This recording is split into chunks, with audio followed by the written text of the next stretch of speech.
Salut, salut! Bienvenue dans la quête du bonheur. 5e épisode, la souffrance.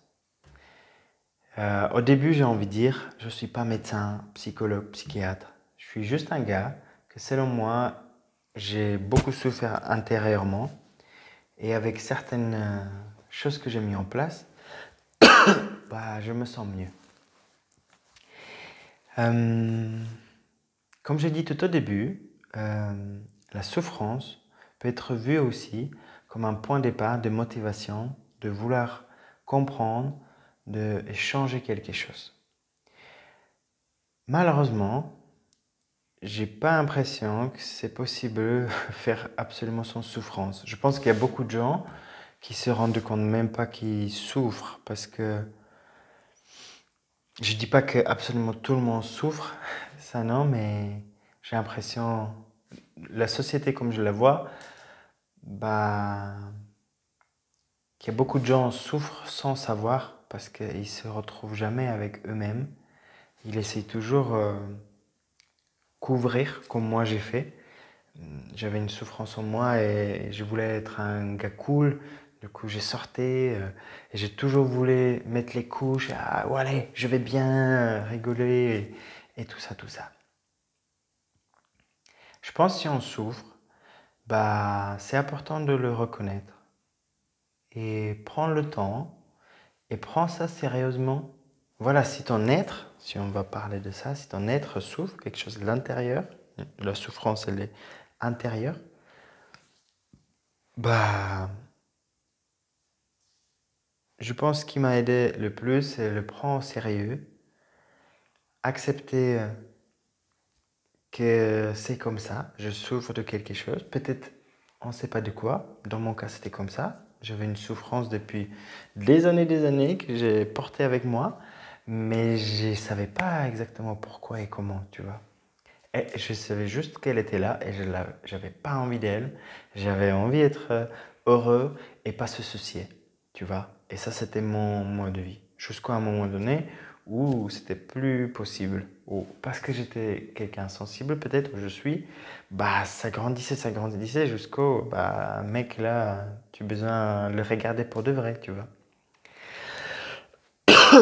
Alors, première chose, c'est vraiment prendre le temps de la ressentir, la souffrance, d'être un peu ouvert à, voilà, il y a ça qui se passe, maintenant je peux m'ouvrir à elle. Parce qu'au début, ça peut faire peur, on n'a pas envie de souffrir, tu vois, de base, normalement. Mais en même temps, si on souffre, on a besoin d'accepter la situation et après, qu'est-ce qu'on fait avec? Et moi, je pense qu'aujourd'hui, j'aurais me conseillé de demander l'aide beaucoup plus tôt que je l'ai fait. C'était mon ego qui a appris que les mecs ils pleurent pas et que je vais arriver tout seul. Tout simplement de demander l'aide peut être une grande force.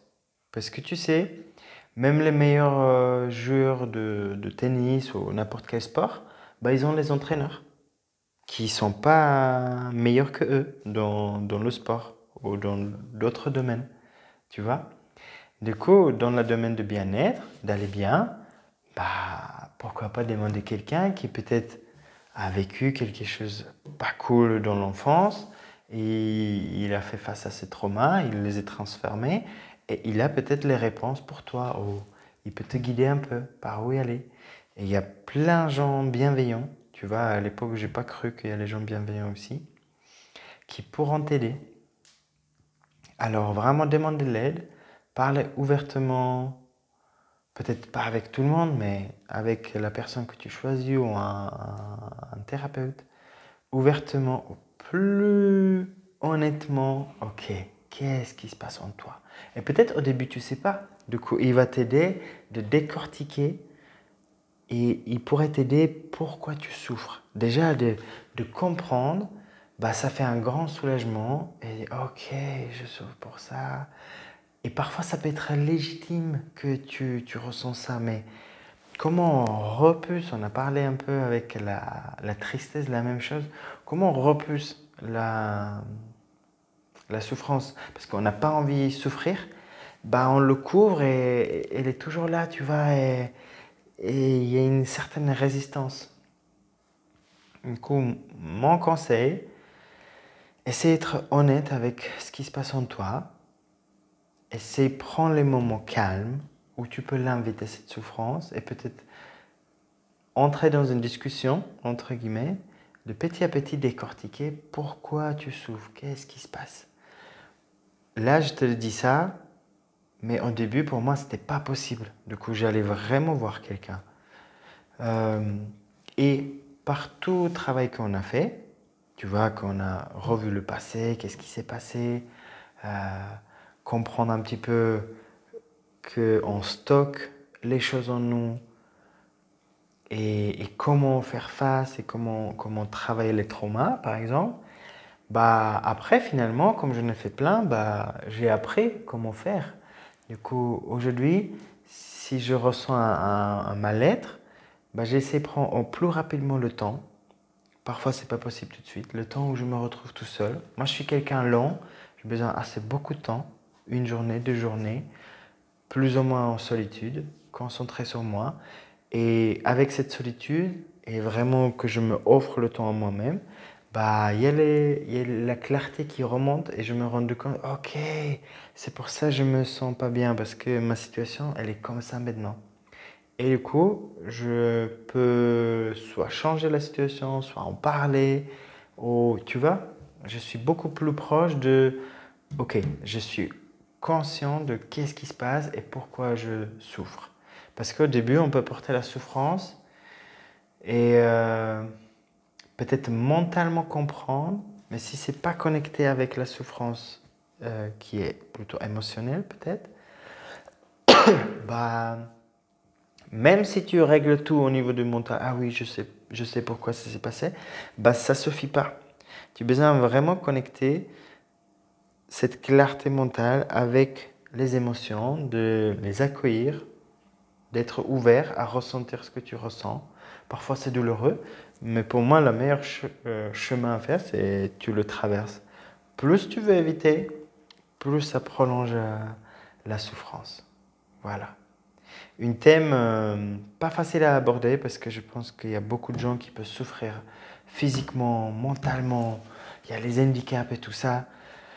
Moi, je me concentre sur ce que moi j'ai vécu. C'est plutôt une souffrance interne créée par quelques traumas dans l'enfance qui, je pense, tu peux même pas les traiter comme tu as 5, 7 ans, tu vois.